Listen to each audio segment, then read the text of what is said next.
पदयात्रा के दौरान हम घर नहीं जाते और गाड़ी पर नहीं बैठते। बहुत आदमी कहे लगे अभी हम मोटरसाइकिल पर चली नहीं, बगल में घुमा के लाओ, तो कितना हालत खराब बा। अब अगर हम मोटरसाइकिल पर बैठकर चले जाएंगे तो उससे तो कोई नुकसान नहीं है। हम गाड़ी पर 2 किलोमीटर चल ले तो उसे क्या नुकसान हो जाएगी। किसी काम को जब आप करते हैं तो उसकी एक शुद्धता होती है। अरे वह छठ के व्रत करता नहीं, अब घर में जाके 1 गिलास पानी पी ले तो क्या रोकता, क्यों नहीं आप पीते हैं? कई आदमी कहता है भी आप तो गांव खत्म हो गए, अब कैंप तक जाए में 3 किलोमीटर सरे जाए पड़ी, चली गाड़िए पे चल जाओ, क्यों नहीं कर रहे? किसी काम को जिस शुद्धता से आप करते हैं उसी से उसकी ताकत आती है। यज्ञ करते हैं, व्रत करते हैं, तो जितनी ये शुद्धता से करने का प्रयास है कि जब हम पदयात्रा कर रहे हैं तो पदयात्रा ही करें। ऐसा नहीं होना चाहिए कि 10 दिन चले या फिर 2 दिन चले गए दिल्ली छुट्टी मनाने, कहे भाई अब तो 1 जनवरी आ गई, क्रिसमस आ गई, चलो घूम के आवता नहीं। ए भाई चलो अब दिवाली आ गई, होली आ गई। होली हो, दिवाली हो, क्रिसमस हो, न्यू ईयर हो, पैदल ही चलना है, समाज में ही रहना है। 1 साल जब जीवन का 1.5 साल निकाले हैं तो इसको जितनी शुद्धता से हो सकता है उतनी शुद्धता से इसको किया जाए। अगर 100 में 1 आदमी भी अच्छा बचा है तो बिहार की जनसंख्या के हिसाब से करीब 15 लाख अच्छे लोग हैं। बिहार तब सुधरेगा जब अच्छे लोग वार्ड सदस्य बने, जब अच्छे लोग मुखिया सरपंच बने, जब अच्छे लोग पंचायत समितियों में जीत कर आए, 150-200 अच्छे लोग विधायक बने। सिर्फ मुख्यमंत्री और प्रधानमंत्री और बनाने से बिहार नहीं सुधरेगा। पूरी व्यवस्था में घुन लग गया है, नीचे से लेकर ऊपर तक हर व्यक्ति फंसा हुआ है इसी कुचक्र में। जो इस व्यवस्था में सही आदमी भी आता है वो भी गलत बन जाता है। तो मैं वो जो व्यवस्था बनाने की कोशिश कर रहा हूँ कि इसमें इतने सही लोग जरूर आ जाए कि अगर कोई गलत उसमें आ भी जाए तो वो गलत न कर पाए। ये बनाने के लिए धैर्य चाहिए, मेहनत करनी पड़ेगी। ये बरसों की लगी हुई काई है, इस पर अगर आप दौड़ने की कोशिश करेंगे तो गिर जाएंगे, हाथ पैर टूट जाएगा। इसको फर्श पे बैठ के धीरे धीरे रगड़ कर ही छुड़ाना पड़ेगा। लेकिन काई ऐसी चीज नहीं जिसको छुड़ाया नहीं जा सकता है। काई अगर किसी फर्श पे लग जाए इसका मतलब ये नहीं कि फर्श टूटी हुई है। काई को अगर आप छुड़ा देंगे तो फर्श बिल्कुल कामयाब हो जाएगा। बिहार के समाज में कोई दिक्कत नहीं है, काई जरूर लग गई है, क्योंकि मेरी अपनी समझ ये है कि समाज को जगाए बगैर राजनीति में कोई आमूल चूल परिवर्तन नहीं लाया जा सकता है। राजनीति से समाज सुधरे या न सुधरे, समाज सुधर जाएगा तो ही राजनीति सुधरेगी। तो मेरा प्रयास समाज के स्तर पर है। मैं समाज को अगर बेहतर कर लूं तो इससे राजनीति, एक शुचितापूर्ण राजनीति की बात बनाई जा सकती है। जब शुचितापूर्ण राजनीति होगी तभी बिहार में नए विकास, नए आगे बढ़ने की बात हो सकती है। ये जड़ को सुधारने की बात है। वरना जब हम बात करते हैं भ्रष्टाचार की, शिक्षा की, स्वास्थ्य की, रोजगार की, ये सब पेड़ की टहनियां हैं। अगर आप जड़ को सुधारेंगे तो ये बाकी चीजें अपने आप। शराबबंदी को लेकर मैं रोज कह रहा हूँ, आपको जैसा मालूम है हर गांव में मैं जहाँ जा रहा हूँ वहां पर मैं पब्लिक में वोट भी कराता हूँ इस बात को लेकर कि क्या शराबबंदी लागू है कि नहीं। तो नीतीश कुमार की जो शराबबंदी है वो नीतीश कुमार का अमेजोन मॉडल है। अमेजोन और फ्लिपकार्ट आपने देखा होगा, जिसमें दुकान बंद कर दिया जाता है और होम डिलीवरी होने लगती है। तो नीतीश कुमार की शराबबंदी ऐसी शराबबंदी है जिसमें शराब की दुकानें बंद हो गई और होम डिलीवरी चालू हो गया। इसका खामियाजा आप और हम और गरीब राज्य बिहार ये भुगत रहा है कि 20,000 करोड़ रुपया सालाना का नुकसान हो रहा है राजस्व का। एक बड़े पैमाने पर शराब माफिया पर जन्म ले लिया जो कि हजारों करोड़ रुपए का हेरफेर कर रहा है। पूरी जो प्रशासनिक व्यवस्था है वो शराबबंदी को लागू करने, उसको छिपाने या उससे कुछ पैसे निकालने के चक्कर में लगी हुई है। और युवाओं का एक बड़ा वर्ग इस पूरे कुचक्र में फंसकर अपना जीवन बर्बाद कर रहा है। नीतीश कुमार जी जिन महिलाओं के नाम पर या महिला सशक्तिकरण के नाम पर शराबबंदी की पैरवी करने वाले जो लोग हैं उनको ये समझना चाहिए, ये होम डिलीवरी वाली जो शराबबंदी है इससे सबसे ज्यादा नुकसान महिलाओं को है। क्योंकि शराब तो हर जगह मिल रहा है, 100 रुपए की शराब 400 में मिल रही है।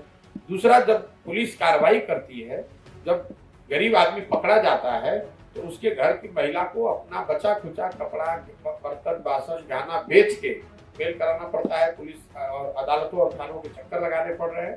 तो इससे किस व्यक्ति का फायदा हो रहा है ये तो मुझे अभी तक समझ में नहीं आया। और जब मैं हर रोज जा रहा हूँ और जो लोग कह रहे हैं कि शराबबंदी लागू है, मैं तो आश्चर्यचकित हूँ, क्योंकि मैं अगर हर जगह जा रहा हूँ तो सारे लोग तो झूठ बोलेंगे नहीं। और दूसरा, जो जहरीली शराब से लोगों की मौत हो रही है वो आंकड़ा अपने आप में भयावह है, क्योंकि ज्यादातर लोग जो गलत जहरीली शराब पीते हैं उनकी मृत्यु हो जाती है, उनके साथ दुर्घटना हो जाती है, तो पुलिस के दबाव में केस भी रजिस्टर नहीं कर रहे। उनको लगता है कि मृत्यु तो हो गई, अब अगर केस करेंगे तो शराब का भी अलग से कानून हम पर लागू हो जाएगा, जबकि कानून में ये लिखा हुआ है कि अगर जहरीली शराब से किसी की मृत्यु होती है तो सरकार को 4 लाख रुपए कम से कम कंपनसेशन देना है। कंपनसेशन की बात तो छोड़ दीजिए, सरकार उस चीज को रजिस्टर ही नहीं करा रही है, क्योंकि अगर किसी थाने में किसी ब्लॉक में ये रजिस्टर होगा कि जहरीली शराब पीने से किसी की मृत्यु हो, सबसे पहले तो थानेदार की नौकरी चली जाएगी। तो डर से या उस वजह से लोग ना केस रजिस्टर कर रहे हैं, ना लोगों को उसका कोई मुआवजा मिल पा रहा है। कि बिहार के विकास की यात्रा को अगर आप देखेंगे और इसको समझना चाहते हैं, आपको बिहार के विकास के आंकड़ों को थोड़ा पीछे से देखना पड़ेगा। बिहार 65 तक 1965 तक देश के अग्रणी राज्यों में ही था। ये 65 से 1965 से आंकड़ों के आधार पर आपको दिखेगा कि 1965 के बाद से हम लोग दूसरे राज्यों के मुकाबले पिछड़ रहे हैं। उसकी एक वजह ये रही है कि इस राज्य ने इस दौर में 65 से 90 तक, जब तक लालू जी मुख्यमंत्री बने, एक बहुत बड़ा राजनीतिक अस्थिरता का दौर देखा है। 67 से 90 के बीच 23 साल में बिहार में 25 अलग अलग सरकारें बनी, 5 बार गवर्नर रूल और अलग अलग 20 मुख्यमंत्री। उस राजनीतिक अस्थिरता के दौर में जहां पर कोई 6 दिन के लिए मुख्यमंत्री था, कोई 6 महीने के लिए मुख्यमंत्री था, हम विकास को बैकफुट पे डाला, विकास को हाशिए पर डाल दिया, जिससे धीरे धीरे दूसरे राज्य आगे बढ़ते गए, हम लोग पीछे छूटते गए। 90 में राजनीतिक स्थिरता लौटी, लेकिन वो लौटी लालू जी के फॉर्म में। उन्होंने कहा कि भाई आर्थिक विकास की जरूरत नहीं, हम सामाजिक न्याय करेंगे। सामाजिक न्याय में उन्होंने लोगों को आवाज दी, और जो बिहार के जमीनी हकीकत से वाकिफ लोग हैं उनको ये मानने में दिक्कत नहीं होनी चाहिए कि समाज के कुछ वर्गों को जरूर आवाज मिली, लेकिन सामाजिक न्याय सिर्फ आवाज नहीं है। उन वर्गों को शिक्षा नहीं मिली, उन वर्गों को जमीन नहीं मिली, उन वर्गों को पूंजी नहीं मिली, उनकी स्थिति कुछ बदली नहीं। लालू जी ने सामाजिक न्याय के माध्यम से उनको आवाज दी और उस आवाज से अपनी राजनीतिक करियर को आगे बढ़ाया। 2005 से नीतीश कुमार जी वापस आए हैं। 2005 से नीतीश जी का नारा है न्याय संग विकास, और 2005 से कुछ विकास जरूर विकास बिहार में हुआ है, लेकिन नीतीश जी के दौर को आप 2 भाग में समझिए, तब आपको ये बात समझ में आएगी कि राजनीतिक अस्थिरता का कितना बड़ा खामियाजा राज्य की जनता को चुकाना पड़ता है। नीतीश जी के 17 साल के कालखंड को आप 2 भाग में बांट लीजिए। 2005 से लेकर 2012 तक का एक दौर जिसमें राजनीतिक स्थिरता थी, चाहे जिस किसी के भी वो साथ थे, वो लोग मिलकर बिहार के विकास के लिए लगे हुए थे। ज्यादातर लोग बिहार में आपको बताएंगे कि उस दौर में बिहार में कुछ काम होता या बिहार की स्थिति सुधरती हुई दिखी। वो इसलिए दिखी कि इतना अंधकार था कि एक छोटा दिया भी जला तो आपको ज्यादा प्रकाश दिखा, और दूसरा कुछ काम होने का करने का प्रयास किया गया।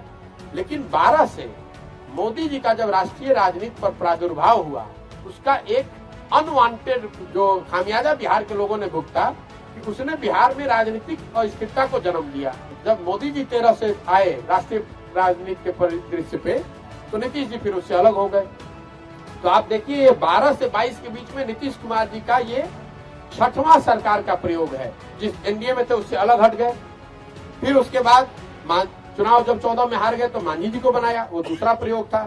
तीसरा फिर मांझी जी को हटाकर खुद बने। फिर चौथा जब महागठबंधन के साथ आए। फिर 5वां जब महागठबंधन को छोड़कर एनडीए में चले गए। फिर 6वां जब उस एनडीए को छोड़कर महागठबंधन में आ गए। तो ये आप 10 साल में अगर 6वें तरह की सरकार बना रहे हैं तो फिर विकास हासिल। आदमी कहता कि बड़ा कठिन काम ले बानी, कैसे होई? इतना बिहार में जाति बा, पैसा बा, बाहुबल बा, कैसे होई? पहले से समीकरण बा। हम आपको बता रहे हैं कि हम लड़ने के लिए लड़ने वालों में से नहीं हैं, जीतने के लिए लड़ने वालों में से हैं। मानकर चलिए कि अभी तो शुरू किए हैं, अभी तो 40 दिन हुआ है। आप देख रहे हैं कि जितना राजनीति करने वाला है वो गन्ना कर रहा है कि महागठबंधन के वोट कटी है, उनकी भाजपा के वोट कटी है। वोट केकर कटी? ना वोट महागठबंधन के कटी, ना भाजपा के कटी। जनता एक बार जग गई तो दोनों को काट के साफ कर देंगे, कोई नहीं बचने वाला है।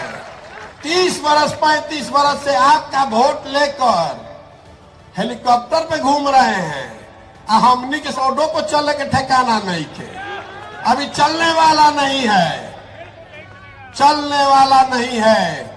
आपके पास अगर सोच है, ताकत है, बिहार को बदलने का जज्बा है, तो आइए, पैसे की चिंता मत कीजिए, व्यवस्था की चिंता मत कीजिए, संगठन की चिंता मत कीजिए, उसकी चिंता अपने भाई अपने बेटे पर छोड़िए और इसमें लगिए, अपने लिए अपनी जगह बनाइए। हम नेता नहीं हैं, बिहार के आपके बेटे हैं, अपने बेटे पर भरोसा कीजिए।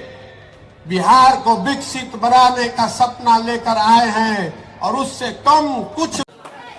1984 में आप में से जो लोग राजनीति को थोड़ा बहुत समझते हैं, राजीव गांधी प्रधानमंत्री थे, उनके पास 400 से भी ज्यादा एमपी थे और बिहार में भी कांग्रेस की सरकार थी। उस समय 1989 में राजीव गांधी जी ने गांधी मैदान से बिहार के लिए 50,000 करोड़ का पैकेज घोषित किया था।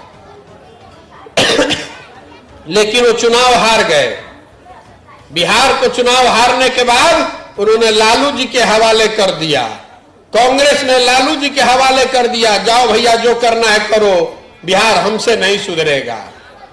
90 के दौर में हम लोगों ने लालू जी का राज देखा।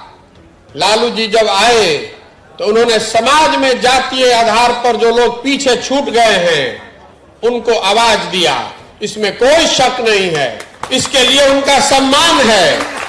लेकिन जिन लोगों को उन्होंने आवाज दी उनको शिक्षा नहीं दिया, उनके बच्चों को शिक्षा नहीं दी, यहां भूमि सुधार नहीं किया। जिन लोगों ने उनके लिए सबसे बड़ी आवाज लगाई उसको भूमि नहीं मिला, आपको पूंजी नहीं मिली। आप और आपके बच्चे आज भी गरीब ही हैं और आप लालू जी के समर्थन में आवाज ही लगा सकते हैं, दूसरा कोई उपाय नहीं है। फिर बिहार की जनता ने नीतीश कुमार पर दांव लगाया। नीतीश कुमार ने पहले कुछ सालों में बिहार को सुधारने का प्रयास भी किया है, लेकिन 14 में चुनाव हारने के बाद नीतीश कुमार ने भी बिहार को छोड़ दिया, किसी तरह समीकरण बनाकर मुख्यमंत्री बने रहे। बहुत आदमी कहता है कि भैया आप पहले नीतीश कुमार का मदद किए तो अब काहे नहीं कर रहे हैं। इस बात को आप समझिए, 14 के नीतीश कुमार में और 22 के नीतीश कुमार में जमीन आसमान का फर्क है। 14 में नीतीश कुमार चुनाव लोकसभा में हारे थे, मुख्यमंत्री से नहीं हारे थे, लेकिन उस आदमी के अंदर ईमान जिंदा था, उन्होंने अपना पद छोड़ दिया था। आज नीतीश कुमार चुनाव हार गए हैं 2020 में, 243 में 43 को एमएलए जीते तो चुनाव हार गए हैं, फिर भी कोनो न कोनो जुगाड़ लगाकर उसी पद पर बैठे हुए हैं, फेविकॉल लगाकर मुख्यमंत्री के कुर्सी पर बैठे हुए हैं। तय कर लिया है कि बिहार का जो होता है हो, हमको मुख्यमंत्री बने रहना है, चाहे आरजेडी बना दे कि भाजपा बना दे। फिर हम लोगों ने मोदी जी को भी देखा। 14 में मोदी जी को बिहार की जनता ने बड़ी बहुमत से जिताया। 15 में भाजपा ने बहुत ताकत से यहां चुनाव लड़ा था, आपको याद होगा। उनको ऐसा लगा था कि वो बिहार जीत जाएंगे, लेकिन 15 में चुनाव हारने के बाद भाजपा ने भी बिहार को छोड़ दिया। इसका सबूत आपको दिखा देते हैं। 20 में भाजपा इस राज्य की सबसे बड़ी पार्टी बनी, लेकिन उन्होंने मुख्यमंत्री बनना जिम्मेवारी लेकर बिहार सुधारने का जो जिम्मेवारी आपने दी थी उससे कन्नी काट के बगल में निकल गए। उनको बिहार से इतना ही लेना देना है कि 25-30 गो एमपी यहां से जीत कर दिल्ली पहुंच जाए, भाजपा का सरकार चलता रहे। नीतीश जी की चिंता है कि वो मुख्यमंत्री बने रहे, और लालू जी की चिंता तो वह सबके मालूम बा, आपन परिवार बना रहे। तो जब जिस राज्य को सारे नेताओं ने और दलों ने छोड़ दिया, तो हमने तय किया है कि बिहार की जनता का ठेका लिए हैं, आपकी मदद से इस राज्य को फिर से खड़ा करने की कवायद शुरू की जाएगी।